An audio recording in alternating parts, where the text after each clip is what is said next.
Today we will going to be study about introduction to C programming language. C programming language ನ ಸ್ವಲ್ಪ basic introduction ನೋಡೋದಾದ್ರೆ first we will come to know about what is C programming language. C programming language ಅಂದ್ರೆ ಏನು ಮತ್ತೆ ಅದರಲ್ಲಿ types of programming languages ಯಾವ್ಯಾವ ತರ ಬರ್ತಿದಿವೆ ಮತ್ತೆ ವೈ ಸಿ ಲ್ಯಾಂಗ್ವೇಜಿನ ಇಂಪಾರ್ಟೆನ್ಸ್ ಏನು ಮತ್ತೆ general introduction to C language. C ಲ್ಯಾಂಗ್ವೇಜಿನ ಒಂದು ಜನರಲ್ ಇಂಟ್ರೊಡಕ್ಷನ್ ನೋಡ್ತೀವಿ. What is C?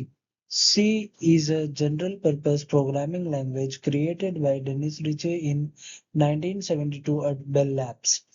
Originally designed to develop the Unix operating system, it is often called the mother of all programming languages because many modern languages like C++, Java, Python, and JavaScript borrow its syntax and concepts.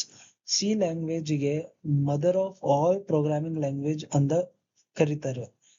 ಏಕೆ ಅದ್ರ reason ನೋಡ್ಬೇಕಾದ್ರೆ C ಲ್ಯಾಂಗ್ವೇಜಿನ syntax ಮತ್ತೆ concepts ಬಹಳ programming languages ಬಾರೋ ಮಾಡ್ತಿದ್ದಾವೆ.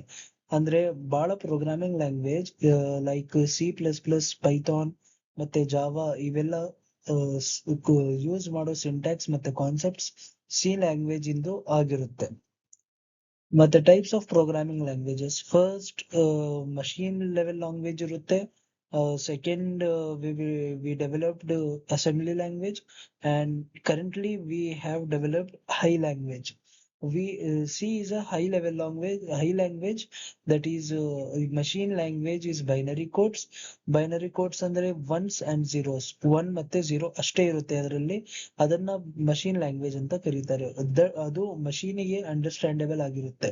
ಮತ್ತೆ assembly language ಅಂದ್ರೆ ಅದು ಕೂಡ ಮಷೀನಿಗೆ ಮಾತ್ರ ಅರ್ಥ ಆಗುತ್ತೆ. ನಮ್ಮಂತ ಮನುಷ್ಯರಿಗೆ ನಾರ್ಮಲ್ ಪರ್ಸನ್ಸ್ಗೆ ಅದು ಅರ್ಥ ಆಗೋದಿಲ್ಲ. ಹೈ ಲ್ಯಾಂಗ್ವೇಜ್ ಅಂದ್ರೆ it is human readable, humans ನೋಡಿ ಅರ್ಥ ಮಾಡ್ಕೋಬಹುದು, ಓದಬಹುದು. ಅಂತ ಲ್ಯಾಂಗ್ವೇಜ್ ಅನ್ನ ಹೈ ಲ್ಯಾಂಗ್ವೇಜ್ ಅಂತ ಕರಿತೇವೆ. ಹೈ ಲ್ಯಾಂಗ್ವೇಜ್ಗೆ ಮಷೀನ್ ಲ್ಯಾಂಗ್ವೇಜ್ಗೆ ಕನ್ವರ್ಟ್ ಮಾಡಕ್ಕೆ ಕಂಪೈಲರಿನ ಯೂಸ್ ಆಗುತ್ತೆ. ಕಂಪೈಲರ್ ಬೇಕಾಗುತ್ತೆ. ಯಾಕಂದ್ರೆ ಹೈ ಲ್ಯಾಂಗ್ವೇಜ್ ನಮಗೆ ಅರ್ಥ ಆಗುತ್ತೆ ಬಟ್ ಮಷೀನಿಗೆ ಅರ್ಥ ಆಗಲ್ಲ. ಕಂಪೈಲರ್ಸ್ ಏನ್ ಮಾಡುತ್ತೆ, ಹೈ ಲ್ಯಾಂಗ್ವೇಜ್ ಅನ್ನ ಮಷೀನ್ ಲ್ಯಾಂಗ್ವೇಜ್ ಕನ್ವರ್ಟ್ ಮಾಡುತ್ತೆ. ಆ ಮಷೀನ್ ಲ್ಯಾಂಗ್ವೇಜ್ ಅನ್ನ ಮಷೀನ್ಸ್ ಅರ್ಥ ಮಾಡ್ಕೊಳ್ಳುತ್ತೆ. ಅಂಡ್ ನೆಕ್ಸ್ಟ್ ವೈ ಸಿ ಎದಕ್ ಬೇಕು? ಸಿ ಎದಕ್ ಬೇಕಂದ್ರೆ basically concepts of C are used in other programming languages. C ಒಂದು ಸಲ ಅರ್ಥ ಆಗಿದ್ರೆ ನಿಮಗೆ ಪೈಥಾನು ಅರ್ಥ ಆಗುತ್ತೆ, ಜಾವಾನು ಅರ್ಥ ಆಗುತ್ತೆ, C++ ಅರ್ಥ ಆಗುತ್ತೆ. ಇವೆಲ್ಲ ಕಾನ್ಸೆಪ್ಟ್ಸ್ ಈಸಿ ಆಗುತ್ತೆ. ಯಾಕಂದ್ರೆ ಇವೆಲ್ಲದರಲ್ಲೂ ಕಾನ್ಸೆಪ್ಟ್ ಮತ್ತೆ ಸಿಂಟ್ಯಾಕ್ಸ್ ಇರೋದು ಸಿ ಇಂದ ಬಾರೋ ಮಾಡಿರೋದು. ಮತ್ತೆ ನೆಕ್ಸ್ಟ್ ಇಂಟರ್ವ್ಯೂ ಪರ್ಪಸ್.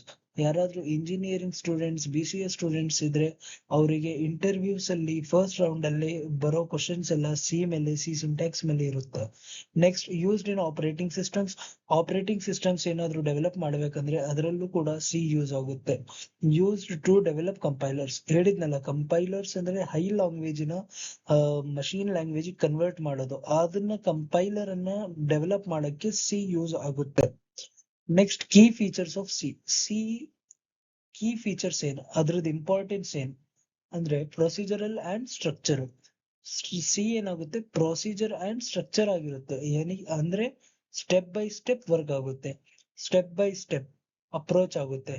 ಅಂದ್ರೆ ನೀವು ಇವಾಗ 2 ಲೈನ್ಸ್ ಇದಾವೆ ಅಂದ್ರೆ ಮೊದಲನೇ ಲೈನ್ ಬಿಟ್ಟು ನೆಕ್ಸ್ಟ್ ಡೈರೆಕ್ಟ್ಲಿ ನೀವು ಸೆಕೆಂಡ್ ಲೈನಿಗೆ ಹೋಗಕ್ಕೆ ಸಾಧ್ಯ ಇಲ್ಲ. ಸಿ ಸ್ಟೆಪ್ ವೈಸ್ ಫಾಲೋ ಮಾಡುತ್ತೆ. ನೆಕ್ಸ್ಟ್ ಮಿಡಲ್ ಲೆವೆಲ್ ಲ್ಯಾಂಗ್ವೇಜ್ ಅಂದ್ರೆ ಸಿ ಇದೆಯಲ್ಲ, it combines low level features like direct memory access with pointers with high level constructs. ಮತ್ತೆ probability, programs written in C can run on different machines. C language ಅಲ್ಲಿ ಬರ್ದಿರೋ programmes machine dependent ಆಗಿರೋದಿಲ್ಲ. ಅದರಿಂದ ಯಾವುದೇ machine ಅಲ್ಲೂ ಬೇಕಾದ್ರೂ ಅದನ್ನ run ಮಾಡಬಹುದು. ಮತ್ತೆ ಎಫಿಷಿಯನ್ಸಿ ಜಾಸ್ತಿ ಇರುತ್ತೆ, ಇನ್ಫ್ಲೂಯೆನ್ಸ್ ಜಾಸ್ತಿ ಇರುತ್ತೆ. ಯಾಕೆಂದ್ರೆ ಸಿ ಸಿಂಟ್ಯಾಕ್ಸ್ ಮತ್ತೆ ಕಾನ್ಸೆಪ್ಟ್ಸ್ ಅನ್ನ C++ ಅಲ್ಲಿ ಯೂಸ್ ಮಾಡ್ತೇವೆ, ಜಾವಾದಲ್ಲಿ ಯೂಸ್ ಮಾಡ್ತೇವೆ. ನೆಕ್ಸ್ಟ್ ವಿಡಿಯೋ ಅಲ್ಲಿ ಸಿ ಪ್ರೋಗ್ರಾಮಿಂಗ್ ಲ್ಯಾಂಗ್ವೇಜಿನ ಒಂದು ಬೇಸಿಕ್ ಪ್ರೋಗ್ರಾಮ್ ಅನ್ನ ನೋಡೋಣ. ಅಲ್ಲಿವರೆಗೆ ಥ್ಯಾಂಕ್ ಯು ಎವ್ರಿವನ್.